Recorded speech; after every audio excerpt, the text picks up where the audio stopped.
जैसा काम डेविड मुरा सिंह और ऐसे वहाँ के लोग काम कर रहे हैं, रॉकी मुरा सिंह है, सब लोग हैं मिर्ज़ा कथालिया में, जहाँ में करप्शन को रोकने के लिए वो लोग ज़मीन में हैं। मैं अपने वॉरियर से एक सवाल पूछना चाहता हूँ।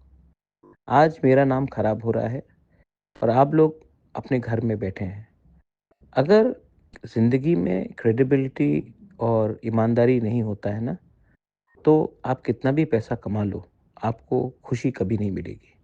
You will never be happy with money. What you need is credibility. जैसे इन्होंने काम किया है अपने एरिया में, I ask everyone to fight corruption. आखिर में जब ये करप्शन होता है, तो हमारे ही लोगों का तकलीफ बढ़ता है। आपको लगता है कि 1-2 लोग जो करप्शन कर रहे हैं और उसको आप चुप रहने से सब ठीक हो जाएगा? Absolutely not. नुकसान हमारा ही कम्युनिटी का है। मैं फिर से आपको रिक्वेस्ट कर रहा हूँ, बोल रहा हूँ, प्लीज़ ऐसे लोगों को हमारे पार्टी के नाम को खराब करके, हमारे तिपरासा लोगों को पीछे रखकर प्रमोट करना पाप है। Please fight this.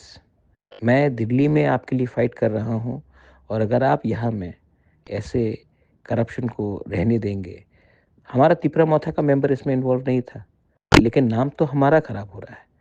Please fight, इसके खिलाफ फाइट कीजिए और अपने लोगों को बताइए कि हम लोग अपना दौफा को आगे ले जाना चाहते हैं। बेलाइनो हम bye, this is the message from Bubagra.